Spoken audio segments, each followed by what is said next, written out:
Hey, how's it going, everyone? GC Performance here, back with another video, and today we're doing an upgrade video. I have here two main essential parts of your bike, the cranks and also the bottom bracket. This is pretty much the middle of your drivetrain here, and today we're upgrading here a specific bike, a Trek Madone, and we're giving a little bit of a facelift. This is actually one of my buddy Doug's bike. We actually did here before on the channel his handlebar width, which we changed out for the EXS Aero over. This is Doug right here. Say hi. Hello. He's going to be installing his bottom bracket and crank on here. And we're also making some pretty big changes. We're not just doing one for one here. We got a crazy Bikone ceramic Powerset bottom bracket. Pretty much the exact same bottom bracket Tade Pagacha rides. This thing is literally insane and made specifically for him. And then we're going to the fun, the thing that people like to talk about the most. 165 millimeter cranks. And we'll be asking Doug for his opinion on why he's doing this later on. Obviously, he's doing it to his bike because he wanted to, because it's going on there, but we'll figure out more in detail later on. So hope you guys enjoy the video. It'll just be kind of like a nice little easy walkthrough. We're going to drop his chain, drop his wheels, kind of go through the whole install process. And yeah, hope you guys enjoy. All right, so the first thing we have to do to go ahead and start this process is we're going to be removing his pedals, and then we're going to be removing the crank on there as well. You can remove the chain if you want to, but it's not necessary. So we need an 8 millimeter Allen key to go ahead and remove this. So the whole idea behind this is, I'll probably do this, and I'll probably do this. This has a little bit more leverage, and basically you want to pull up on this thing. So we're pushing down and pulling up at the same time. Make sure your bike stands tight. Hey, bro. Yeah, I know I'm in the way, right? Yeah, all I see is your friggin'... I know, hold on. Is that what you're gonna do? I was gonna say, we could change the position I'm here. I could hold it. Is it filming right now? Yeah. But it looks like literally all I'm seeing is you're behind. That's fine. We'll keep that remote. We'll keep that in there. Okay. So that's his one pedal. So we can take that one off. And then the other one, I didn't pay attention.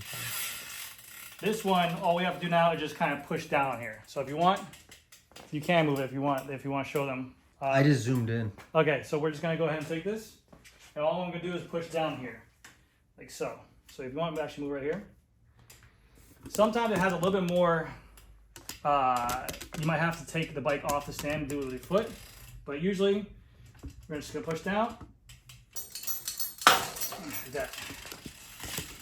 And now, the pedal is removed. We'll put those to the side. Okay? We'll shift the chain into the small chainring.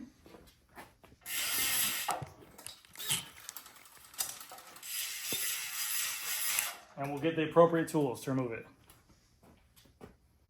All right, so next part we're gonna do is we're gonna remove the crank itself. So what I like to do is, I like to start off with the 5 millimeter pinch bolts, which is one right here, and one on the opposing side. And then you're gonna need a crank removal tool, which goes right here to loosen up this. But always I like to go ahead and loosen up the pinch bolts first because I feel that relieves pressure for that pinch bolt area. So get your 5 millimeter here. Loosen this here. And we want to loosen them equally too.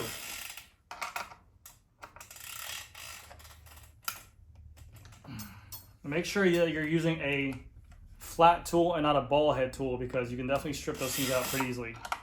So now we're good. Same with this one. And then there's one more thing I forgot to mention. There is a safety C-clip on your cranks, which go right here. We're going to loosen this up with this little flathead on there. Now that's lifted. And now we can go ahead and use our specific Shimano crank removal tool. Put this in here, and then just lefty loose here. And we're going to put this crank bolt to the side, and now this crank arm should come completely off. You might just have to wiggle a little bit, and we're golden. I wonder if I need to get a new chain too. Okay, so crank is, the non-drive side crank arm is removed. Now we're going to move the drive side crank. This is a stock bottom bracket by Trek. I'm sorry, by Praxis, I believe. This comes with a T47. I don't do a lot of T47 bottom brackets in my store as is. I sell majority BSA and BB86.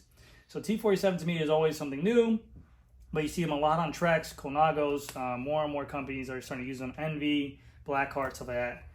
It's pretty nice, but pretty smooth for what you see, but we're going to something way more elite for sure. So we're gonna remove the crank from here.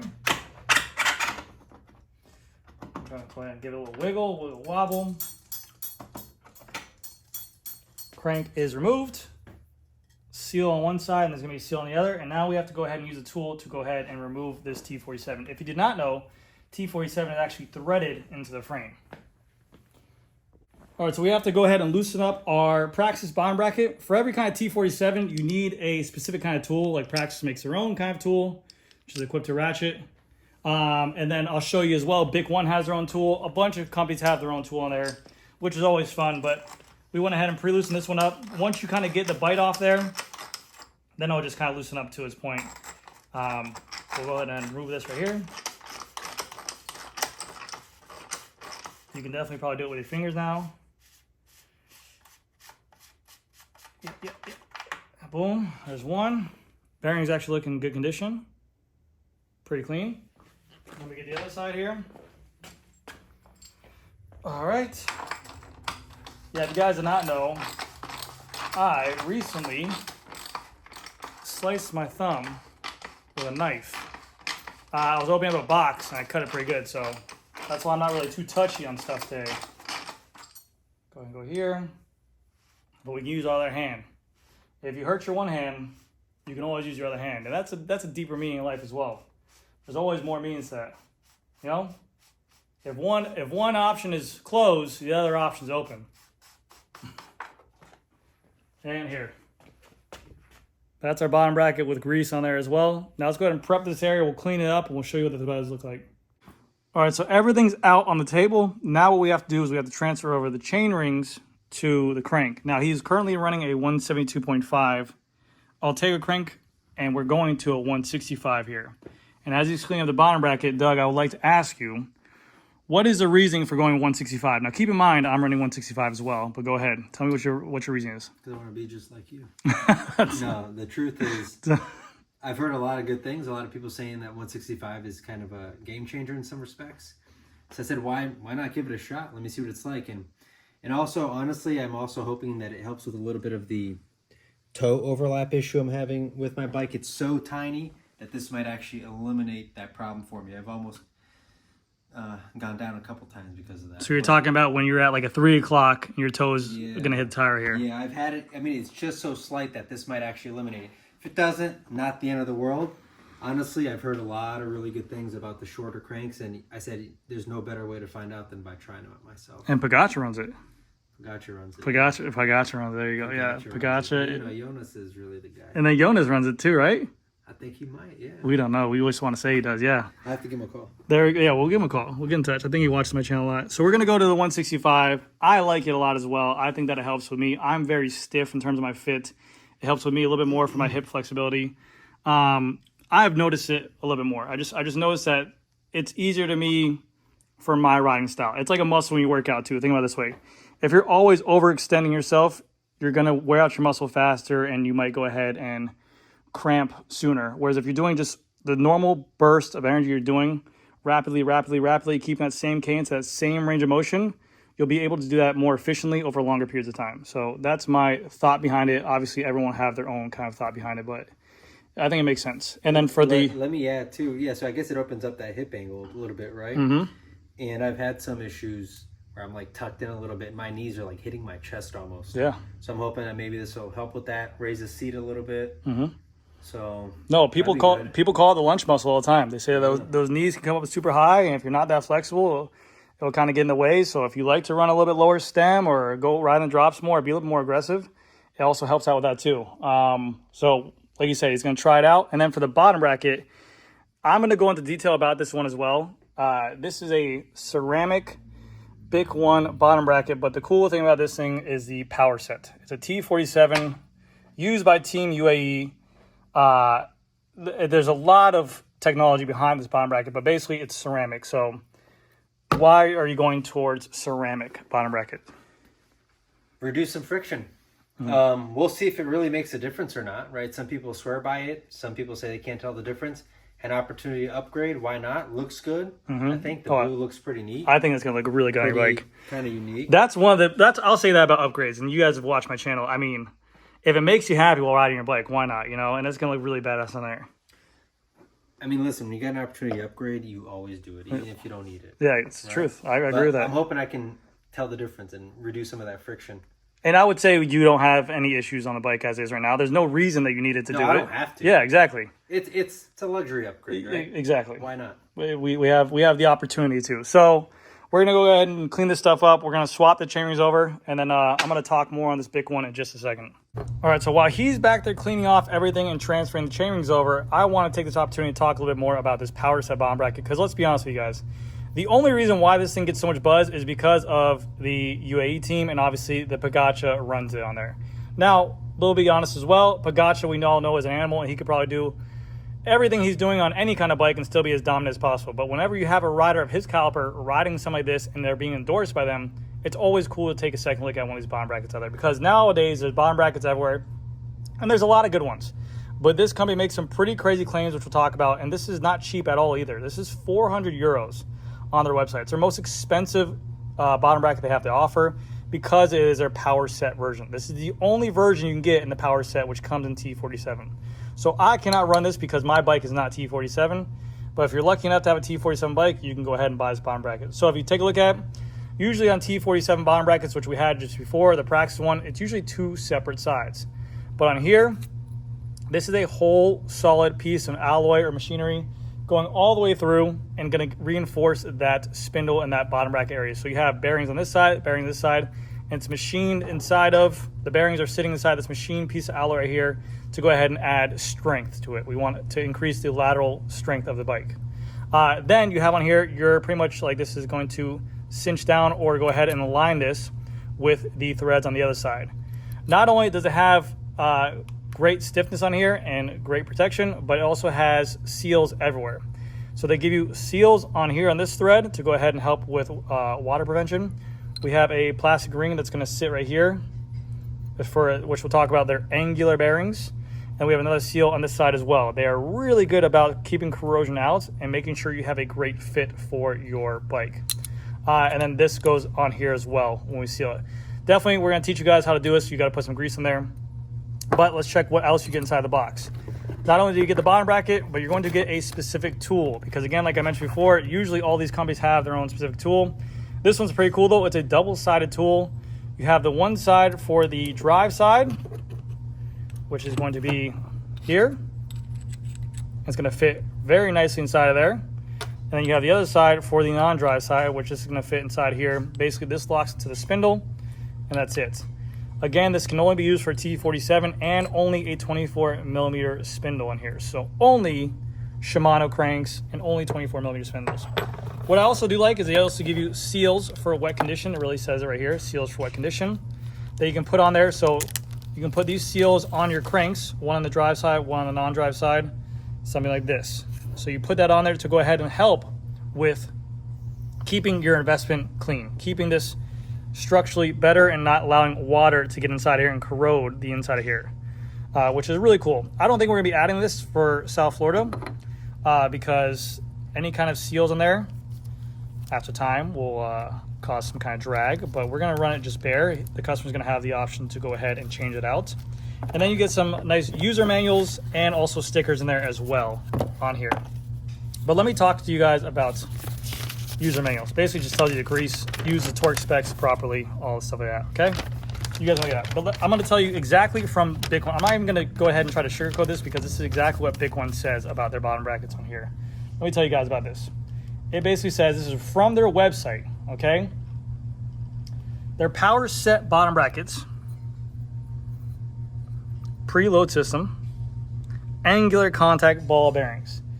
Loads supported by the bearings in the bottom bracket are transmitted from the spindle through the balls in normal cartridge bearings. The lower balls are the ones that support the entire load. Our patented Powerset system ensures all power and balls support equal loads, thus guaranteeing a smooth pedaling in a greater durability of bottom bracket bearings. Basically saying this, You know how everyone says spin tests don't matter, that a bearing reacts differently under load? Well, they're basically saying that they're making this bottom bracket to go ahead and pretty much be a real world life test, and that these bearings are being made and this bottom bracket is being made to go ahead and be made around being under load the entire time. It also says their angular contact ball bearings support both axial and radial loads. These bearing types cannot be separated, therefore they're mounted in pairs in a standard single row radial ball bearings. Only 3 or 4 balls make contact when pedaling, but with our patented preload system, all balls are engaged, spreading force over a larger surface, decreasing friction and minimizing wear. So again, in that matter, stands for longevity, but also making a more efficient spin because you're getting all the ball bearings working at the same time, which is pretty cool. So that's what I'm gonna get into. There's a bunch of other stuff. I'll leave a link down below. Bikone was nice enough to go ahead and leave me a discount code for this stuff as well, if you guys are wondering. I do have a 15% off discount code, GC Performance 15. It gives you guys 15% off, and it gives me a little bit of a kickback too as well. I've installed their bottom bracket on my BIKEFRAME. I've installed their bottom bracket on a WINSPACE bike. I've installed this bottom bracket on a Trek. Really nice company. They are made out of Spain. They seem to be hitting on a pretty big wave right now, so we're gonna have to go ahead and believe the hype. But like I said, if you got a guy like Pagacha in there who is who's really using this type of product, and everyone's gonna say he has his own special one made. If they're going ahead and advertising as something they're using, it's something to always take a look at. So let's go ahead and finish up the video. All right, so let's go ahead and prep this bottom bracket for entry into frame. So Bikone, they always recommend a lot of lube everywhere where they think there's gonna be contact made. So if we look here at the directions, pretty much it's almost self-explanatory, but we're gonna put grease where the O-ring is, on the threads, where this piece is right here, on the actual black spacer piece, on the threads. So we're gonna put grease pretty much everywhere where there's gonna be contact made, which is always a good thing. So let's go ahead. We're gonna be using Muck Off Bio Grease here. It's gonna be your preference of choice on what you wanna do here. But I'm gonna go ahead and apply it to the threads here. We're gonna go all the way around. Be pretty, the part where the threads go against the bike, I like to just be pretty loose with it because of the fact of there's no contact, there's no spinning here, there's no efficiency. This is just gonna be wear on the frame itself. So we're gonna just put it here, go around. Now, we're going to put it right here, again, this side, on the non-drive where the angular goes onto, okay? We're going to thread in the non-drive side first. So we're gonna be threading in this side first. We're gonna go to 35 Newton meters, right? So typically, honestly, I like to go drive side first and then finish off on this side. It's the opposite. So they're telling us to go ahead and go all the way in. We're going to go non-drive side first, and we're going to tighten this thing up. I'm gonna use my finger as support to go ahead and help with the threads on here. So we're gonna finger thread it in, and then once we get closer to the end, then we're gonna break out the actual special tool we need and go 35 Newton meters on here. But I like it. The actual bottom bracket has a nice fixture for your fingers to fit into there. It's actually pretty nice. And now once we get to a point where we can't do as much anymore, we're gonna go ahead and break out the tool. Ow, my thumb hurts. Now we're gonna take the tool they went ahead and gave us. We're going to shove it inside of the spindle hole, like so. And then we should be able to get, there we go, a good feeling on there until we can't go no more. And then we're gonna tighten up with said torque meter on there. So boom. Now we're gonna get our torque meter. All right, so we're gonna go ahead and put our torque wrench in. And now we got it set. So we're gonna go on the wheel. There we go. We're gonna back this thing off like so. And that's set. We're gonna clean up obviously this whole area there, but we are right at 35 Newton meters for that. Now let's go on to the other side. So now we're going to grease up this black angular section on the outside. So let's go ahead and put this here. I'm going to lightly go around this whole thing and just get this, because this is gonna again be a contact point. So we wanna make sure this is all nice and lubed up here. And then I'm gonna put this to the side and we're going to lube up the inside of these seals right here. I want this all right here again. Going here, and we want to be on the seals as well. We want to be all on the inside of here because again, this is going to go around the blue spindle that was on there. And then this is a messy job, but we're going to put on the threads too. Over here. If you do not like messes, this is not for you. If you do like messes and you have sensory issues, this is for you. All right, boom. Let's go ahead and put it on there. All right, so I'm going to feed the black cup and put it right onto the actual threads themselves where they sit. Now we're going to put this on like this, and we're going to tighten it up like so. Now again, we want to make sure that we get this on clean the first time. We got to go the opposite way, so we're going to tighten towards the back of the bike. I might need the actual tool itself. Let me see. All right, so yeah, so it has to be obviously perfect because you're fitting it around the blue spindle on here. And now we can go ahead and tighten it down to what we want. This one is going to be tightened down, I believe, to 10 newton meters. So we're going to go ahead and get this here.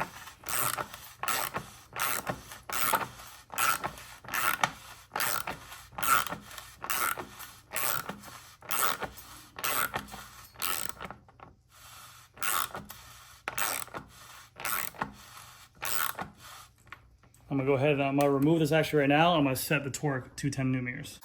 All right, so while he's cleaning off the grease off his bike, we have here, that's tightened up to 10 newton meters on there. And now we grease up the actual crank spindle itself, again, using muck off the bio grease. And now it's time to insert once he's happy with the cleanliness of the bike, because like he mentioned on his T47, that the grease that's around there will collect dirt while riding. So obviously he's going into much more care on his own bike, like you should. But in the YouTube world, I usually just slap it on there just to get the video done. But we'll go ahead and wait for him to clean it up. All right, so we're going to insert the crank.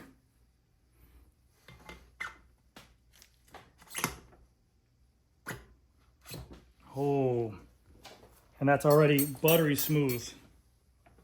I mean, it's something that you can feel whenever you do like a stock Shimano bottom bracket compared to a ceramic. You can see there's less effort. Everyone will always say a bottom bracket performs differently, but I always say when something is literally, you can visually see the efficiency there, it's gonna make a difference when riding. That many rotations, that many RPMs while riding on a 60-mile ride, you're gonna get some kind of benefit from it. So let's go ahead and install the non-drive side onto the bike. This is on here. The crank arm's on the other side. I mean, look at that. I mean, that thing is buttery smooth. That's just me barely spinning that thing. That's very nice. Now we're gonna whip it.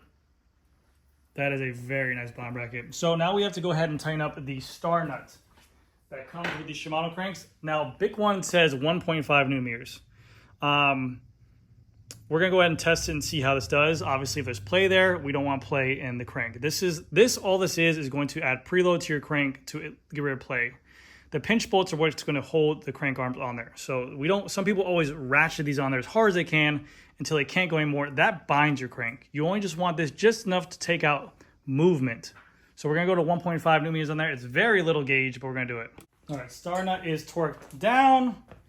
We will go ahead and put in our safety clip, the C clip right here again. And then we're gonna tighten up these 5 newton meter bolts right here evenly with the ball end first. And we're not making these things tight at first. We're just going here. I'm just going here. Boom, boom, boom, boom. All right, so here is the finished product of it, and I must say it's cool. It's a pop of color on a bike that I think doesn't really need it, because I think the Trek Madone Gen 7 looks amazing, but it's something that's really cool. And like we said, for upgrades, if it makes you happy, why not? Now, we also have the 165 crank comes on here. So as you're turning, you're going to see that bottom bracket showing. It was a really cool installation. Actually, one of the first times I ever installed the bottom bracket from the non-drive side first with the preload side on the drive side. It was a really cool installation process. So hopefully you guys enjoyed it. I'm looking forward to hearing what Doug says about the 165. How do you think you're gonna feel about it? I can't wait to ride. I hope I can tell the difference. I gotta make an adjustment to my saddle height later. Yep. but I'm looking forward to it. I think that your bike is coming together from the stock build that it was before with the EXS, with the Bic one, with the 165. We're going places. What now for your upgrade next? What would you want to do if there's something you would want to do? You don't need to. I need to upgrade me now. Upgrade you, yeah. Steroids, yeah. Steroids, Carbon monoxide, yeah. Carbon monoxide. We go try that. No, but if there's one thing you could do mechanical, was there anything on your mind? New wheels? Lightweight wheels. Okay, lightweight wheels to see the difference of them. All right, well, Yeah. we'll see what happens later on. But anyways, guys, that's going to do it for this video. Thank you again so much for watching. If you guys are interested in Bikone, I'll leave a link to their website below. Like I said, if you guys are looking to upgrade your bottom brackets, I have a 15% off code for you guys, so you guys can check it out. Thank you again for watching. I'll see you guys in the next one.